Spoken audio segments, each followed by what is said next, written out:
এই মাঝরাতে Bangladesh cricket board president Aminul Islam Bulbul ভাই দেশ ছেড়ে অস্ট্রেলিয়ায় উড়াল দিলেন, চলে গেলেন ওয়ান ওয়ে টিকেটে।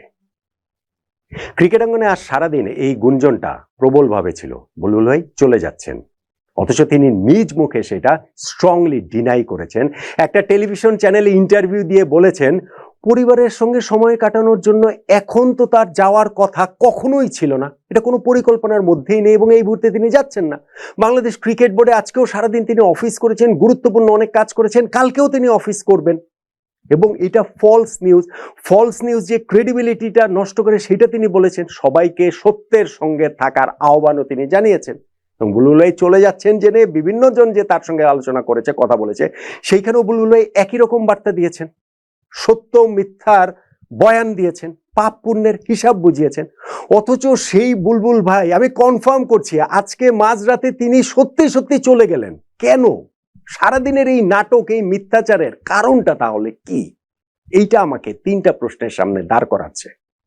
নাম্বার ওয়ান, বুলবুল ভাই কি সহজাত মিথ্যাবাদী, স্বভাবজাত মিথ্যাবাদী, প্যাথোলজিক্যাল লায়ার? নাম্বার টু, বুলবুল ভাই এই কি ভেবেছিলেন যে তার চলে যাওয়ার খবর জানাজানি হয়ে গেলে তাকে যেতে দেওয়া হবে না, এয়ারপোর্টে আটকে দেওয়া হবে? এবং নাম্বার থ্রি, এই যে গেলেন বুলবুল ভাই, আর কি তিনি ফিরবেন দেশে সহসা? দেখুন, শুরুতে একটা জিনিস ক্লিয়ার করে নেই, আমিনুল ইসলাম বুলবুল আমার কাছে ক্রিকেটীয় হিরো। আমার শৈশব কৈশোর রাঙানোর ক্ষেত্রে বুলবুল ভাইয়ের একটা ম্যাসিভ অবদান রয়েছে।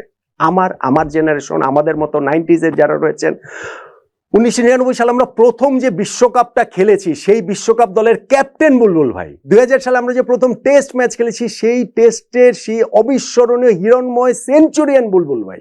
এবং আমার কাছে তার চেয়েও বেশি করে বুলবুল ভাই মোহামেডানের বুলবুল ভাই। কত কত ম্যাচ মোহামেডানকে জিতিয়েছেন, আবনের বিপক্ষে জিতিয়েছেন, অসম্ভব সব ম্যাচ জিতিয়েছেন, অপার্থিব সব আনন্দ আমার মতো এরকম আরো হাজার হাজার লাখ লাখ কোটি কোটি ক্রিকেট ভক্ত সমর্থকদের বুলবুল ভাই দিয়েছেন।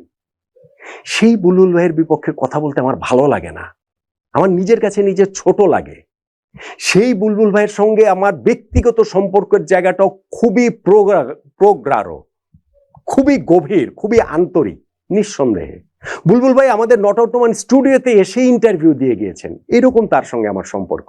এই যে বিশ্বকাপে বাংলাদেশ খেলবে খেলবে না, এই সময়ের মধ্যে বুলবুল ভাইয়ের সঙ্গে আমার কথা হয়েছে, কতবার কথা হয়েছে, মেসেজ চালাচালি হয়েছে। আমি বুলবুল ভাইকে বলেছি যে বুলবুল ভাই, আজকে থেকে যদি আমরা বিশ্বকাপটা না খেলি, 2 বছর পরে 4 বছর পরে কেউ বলবে না যে যুব ক্রীড়া মন্ত্রণালয়ের উপদেষ্টা যখন ডক্টর আসিফ নজরুল ছিলেন তখন আমরা বিশ্বকাপ খেলতে পারিনি।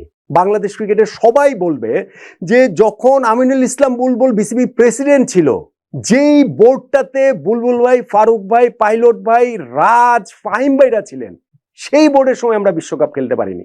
আমাদের প্রথম বিশ্বকাপের যিনি ক্যাপ্টেন ছিলেন, এরপরে আমরা 16টা বিশ্বকাপ টানা খেলেছি, 7টা ওয়ানডে বিশ্বকাপ, 9টা টি20 বিশ্বকাপ। অথচ যখন বুলবুল ভাই ক্যাপ্টেন, সেই সময় আমরা বিশ্বকাপ খেলতে পারলাম না। ইতিহাসে এটা লেখা হয়ে থাকবে বুলবুল ভাই, এটা আপনারা হতে দিয়েন না।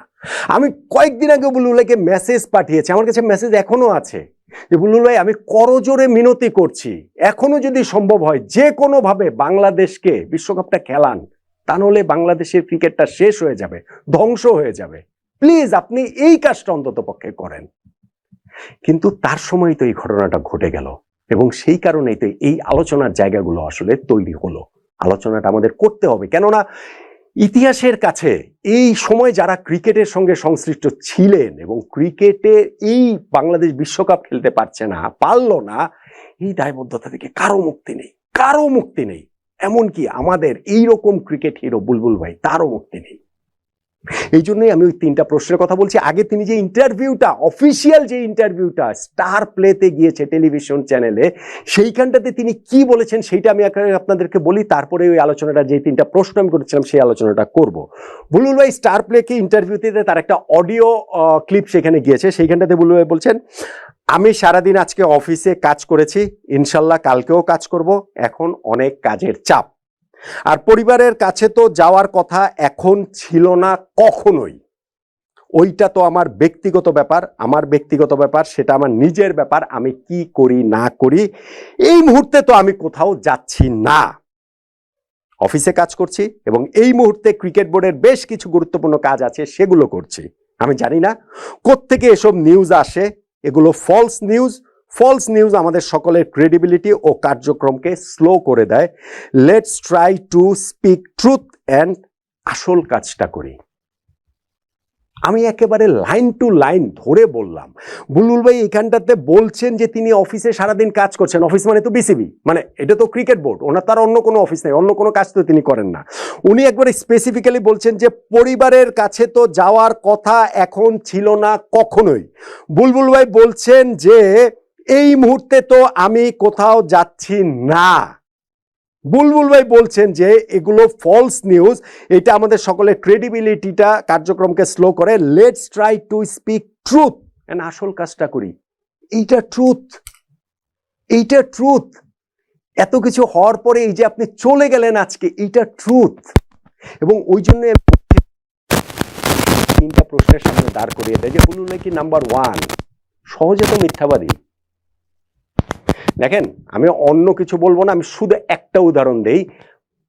যেই প্রেস কনফারেন্সটা তিনি করেছেন আমাদের ক্রিকেটারদের সঙ্গে, ডক্টর আসিফ নজরুল ক্রীড়া উপদেষ্টা তার মিটিং শেষে ইন্টারকন্টিনেন্টাল হোটেলের পরে ছোট্ট একটা প্রেস কনফারেন্স করেছেন, সেইখানটাতে বুলবুলের কথাগুলো একটু দেখেন।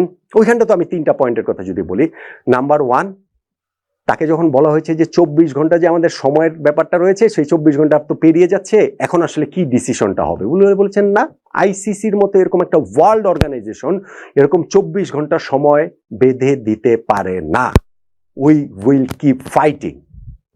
অথচ ওই দিনই বুলবুল ভাইয়ের কোট ছাপা হয়েছে দৈনিক কালের কণ্ঠে, যেইখানটাতে তিনি বলেছেন যে তিনি নিজে এই 24 ঘন্টা সময় আইসিসির কাছ থেকে চেয়ে নিয়েছেন সরকারের সঙ্গে আলোচনা করার জন্য, এবং সেই আলোচনায় যদি সরকারের মনোভাবটা পাল্টাতে পারেন, সময়টা 24 ঘন্টা না 48 ঘন্টা সেইটা যেহেতু তিনি ভুলে গেছেন, তাও পর্যন্ত তার কোর্টের মধ্যে রয়েছে। তাহলে বুলবুল ভাই ওই দিন প্রেস কনফারেন্সে এই কথাটা কেন বললেন? এই বলাতে আসলে লাভটা কি হলো? তিনি